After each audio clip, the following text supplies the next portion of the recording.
Hello and welcome to the Kids and Mom Show. It's your #1 parenting program and our aim is to raise future heroes. On today's show, it's going to be a lot of educative information being passed across to you because today we are going to be learning about health. Of course, we're going to have our career talk, kids corner, and then you're going to come back to me for your tips and tricks for the week. So stay tuned, don't touch that dial, and we'll be right back.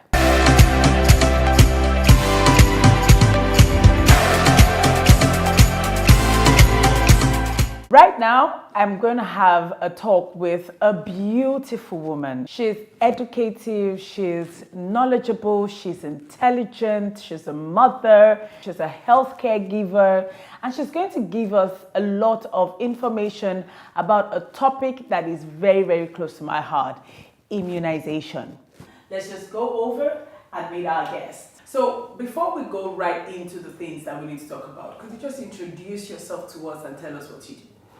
Thank you very much. My name is Olubukanla Lawson Omowanile. I'm a nurse by profession and hospital administrator, hospital management consultant, and I run an agency for kids care at home. Wow. We're definitely going to talk about the kids care at home.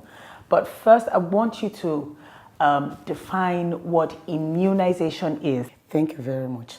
Immunization is the act of giving child medication to prevent some childhood diseases in children. Okay. That's immunization. Apparently, immunization is actually giving the diseased into the children so that their body now develops immunity against the diseased. Now, I hear immunization, then I hear vaccine. Yes. So could you define what a vaccine is? Then could you tell us the difference between an immunization and the vaccine? Thank you very much. The vaccine is actually attenuated disease compressed to become a vaccination. No, could you break that down? Okay. To come down in the layman's language. Yes. Yeah. Vaccines are diseases. Okay. Processed to become drugs. Okay, so it is that vaccine that is given to the children. I see. So the difference between immunization and vaccine. Immunization is the act of giving vaccine into children. Oh. Okay, so now I understand that when a child is born, there are stages for immunization. Can you take us through the different stages for immunization? Thank you very much. The stages of immunization for a child actually starts when the child is still in utero. That's where the mother takes tetanus toxoid while they are pregnant. Okay. So it's to avoid the children having tetanus while being delivered.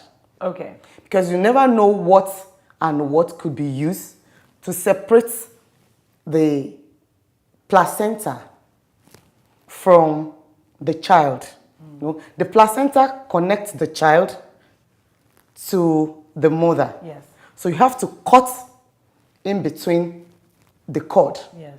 So if a mother does not take tetanus toxoid vaccine during pregnancy, that baby stands the chances of being infected with tetanus disease. Oh, wow. So it actually starts while the child is still in utero. Okay. So what are the other stages of immunization? Then the other stages of immunization is at birth. Immediately the baby comes out, the baby takes BCG, which is a thing that prevents tuberculosis. Okay. We all know what tuberculosis is. Yes. It's coughing disease. Yes. So, and there's another one that the child takes, hepatitis B vaccine. The two will be given as soon as the baby comes out. Okay. That's very, very important. Okay. Then at 6 weeks, the moment the child is 6 weeks, then it takes another set of vaccines. We have the OPV, oral polio vaccine, which is given by mouth. Then you have the penta. The penta is actually a very complicated vaccine because there are 5 of them compressed into one. Wow. So the penta prevents 5 diseases: diphtheria, tetanus, pertussis, whooping cough, and one other one like that. So that one, when you give it to a child, it makes the child react. The child will be very cranky, crying, hot, temperature will spike up. Then the mother starts worrying, oh, why did I give this immunization to this child, blah, blah, blah. But we always tell mothers, don't worry, just give paracetamol. Don't massage the site because it's given through injection. It's an injectable one. If the leg is swollen because it's given to the left thigh, if the leg is swollen, don't apply anything, just cold compress. Ice cube, just apply ice cube. By 24 hours, everything will subside. The crankiness will go, the temperature is down, the redness should be down under 24 hours. Okay. At the same time, that child takes another OPV. Apart from the penta, there is OPV, oral polio vaccine that prevents polio. We all know poliomyelitis. Yes. Then we have another one that is called Haemophilus vaccine. That's pneumococcal vaccine. Okay. It prevents pneumonia. Okay. No, pneumonia is from the air. Yes. So anybody can have it. Okay. So for that child to not be infected with pneumonia, that's why you now give pneumococcal conjugate vaccine. They call it PCV. PCV. Okay. Pneumococcal conjugate vaccine. That's the PCV. Don't go anywhere. We'll be right back. It's the Kids and Mom Show. Yes, immunization is very essential because immunization helps the body to fight against some certain disease and infection. Immunization cannot be ruled out in our environment because we need to protect the children, not just the aspect of going through pregnancy and giving birth alone. We have to immunize them to make them fit and strong to be able to survive in the environment itself. Drop your comments and questions on our Facebook page. You can follow us on Twitter and on Instagram.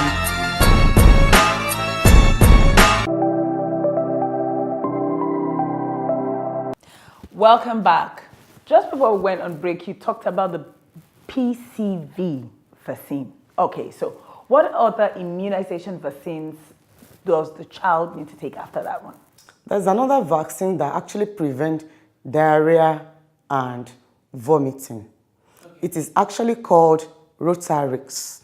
What it does is it prevents diarrhea and vomiting. Why this is necessary is for a working class mother, you leave your child to the hand of whoever while you go to work, and you are never there to see the way their food is being prepared, whether they wash their hands, whether the child's bottle is clean, whether the plate and the spoon, and that results into diarrhea and vomiting. So if you actually want to prevent that, you need to give that Rotarix vaccine to prevent diarrhea and vomiting.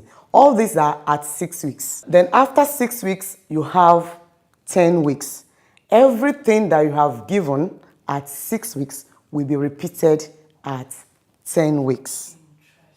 Then after 10 weeks, there are everything will be given at 14 weeks, except the Rotarix, because that's just 2 doses. Okay. Then there is an injectable vaccine for polio. Instead of the oral polio, then attenuated vaccine for polio, which is injectable, will be given at 14 weeks. So that covers that child. So you finished with this one. Then more importantly, there's one particular vaccine that mothers don't care about. They don't even remember it very often. It's vitamin A vaccine. What does this do? Vitamin A is for the sight of the children and for their brain also. It's for cognitive. So a child takes vitamin A every six months until that child is 5 years. Parents, did you hear that? If you know that you've not taken your child for the vitamin A vaccine, I think you need to schedule a visit to your doctor immediately, because this is a cognitive vaccine that will help the child's brain and eyes. Then we now further go to 9 months. Okay. 9 months you give measles vaccines. Okay. That prevents measles. We all know what measles is. Yes.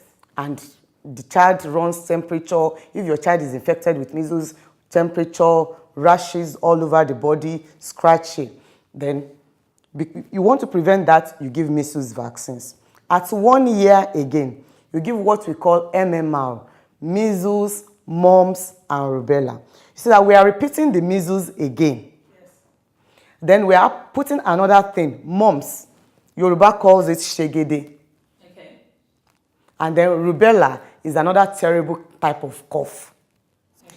At 18 months, that's you only give your vitamin A, which is 1.5 years. Like I said, every six months until that child is 5 years. At 2 years, when the child has completed typhoid fever vaccine, then you just be taking the child for meningitis, which is the covering of the brain, meninges. Because if a child is telling you, "Mommy, my head is aching," a child is not supposed to have a headache.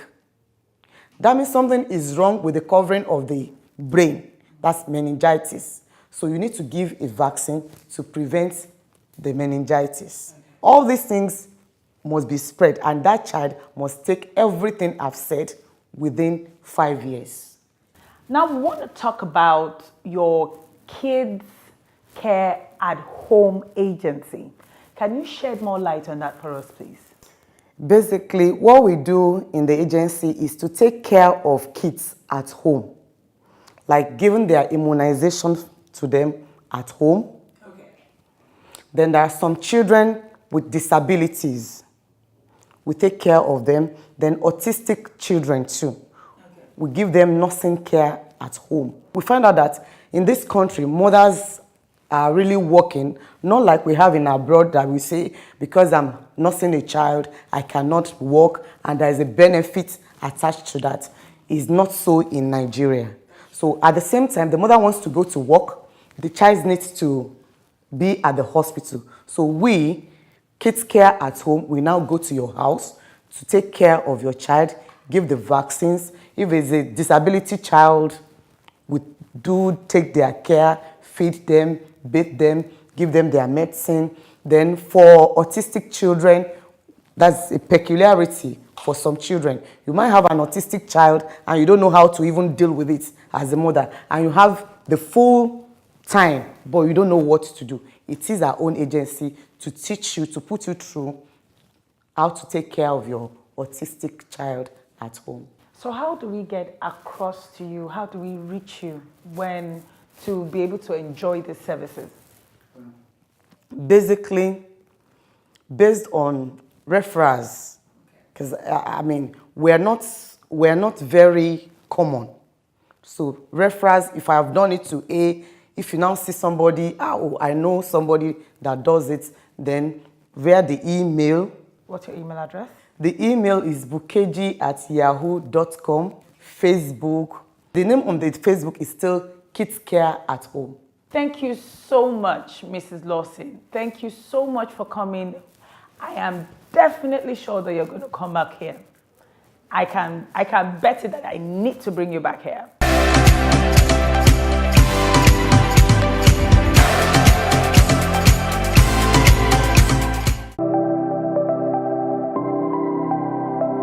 My name is Misomo Zemena Nora. I'm in JS2. I'm 12. I want to be a lawyer so I can support my country to judge evil and bad. God has blessed us with a rich land, so we need to join hands together and take care of our land called Nigeria by concentrating in what they teach me to study social studies, basic science, and other subjects. The advice I would give them is that none of them should be afraid, that they should be who they want to be. Judge what is good and bad. You know, there are some lawyers this time around, they are bribing them. They know the good thing, they'll support the bad thing.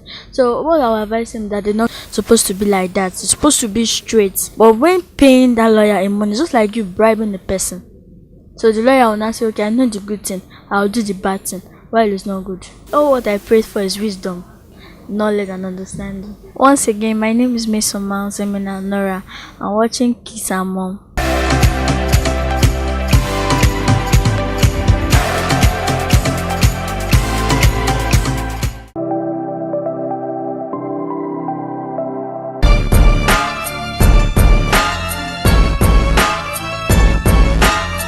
Did you know that the weight of the brain is less than 2% of your entire body weight? Surprisingly, it consumes 30% of oxygen we breathe and around 20% of blood supplied in our body. Lack of energy reduces your blood functions as it reduces oxygen supply to the brain. Deep breathing for a couple of minutes improves oxygen and blood supply to the brain.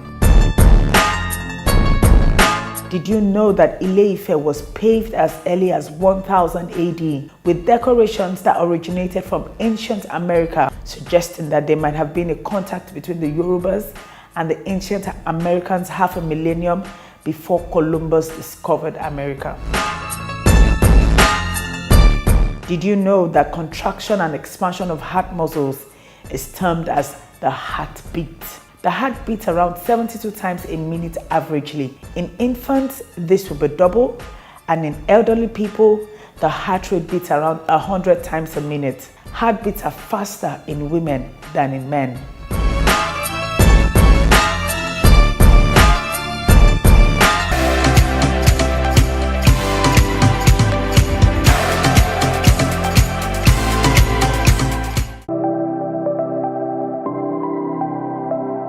Welcome back.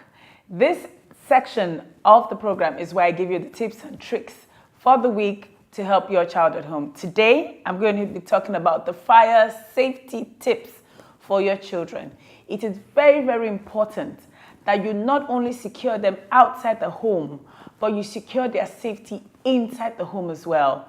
There are so many things that could hurt your child in your home if not properly supervised. Do not allow your child to handle electrical appliances by themselves without supervision. Do not allow them to handle the gas stove or the iron, the microwave, or switch off the sockets by the wall. Do not allow your children to play in the kitchen while you're cooking. It is extremely dangerous. Another tip for you is do not allow your children to handle the matches or the gas lighters. Do not allow them to be around where candles are being displaced. Move them away from things that could give them immediate harm. Do not allow them to be where the matches are. You do not want them to swallow the sticks of matches and then you have to rush them to the ER. Another thing is you need to have a fire extinguisher in your kitchen. It is extremely important for you to have a fire extinguisher in your kitchen, and it has to be replaced every year. Another tip is you need to give your child fire safety skills training. You need to practice what to do when there's a fire situation, who to go to, where to run to, where to hide to, who to call. These things are extremely, extremely important. You also have to be able to close off or block off completely, not using a masking tape or anything, electrical appliances on the wall that are no longer functioning. Do not leave naked wires open. Extension wires in the house. If they are broken, you need to do not sellotape them. Children are very sensitive to things that are joined together. They will want to know what is going on. I hope with these tips and tricks today you have learned how to have a fire safety regulation in your house. And with that, we come to the end of today's show. It's been an amazing show. We learned about immunization and vaccines. We learned about the kids at home care. Thank you so much for listening. Thank you so much for watching. Thank you so much for learning. It's the Kids and Mom Show. We're your #1 parenting program and we're raising future heroes. Take care of you.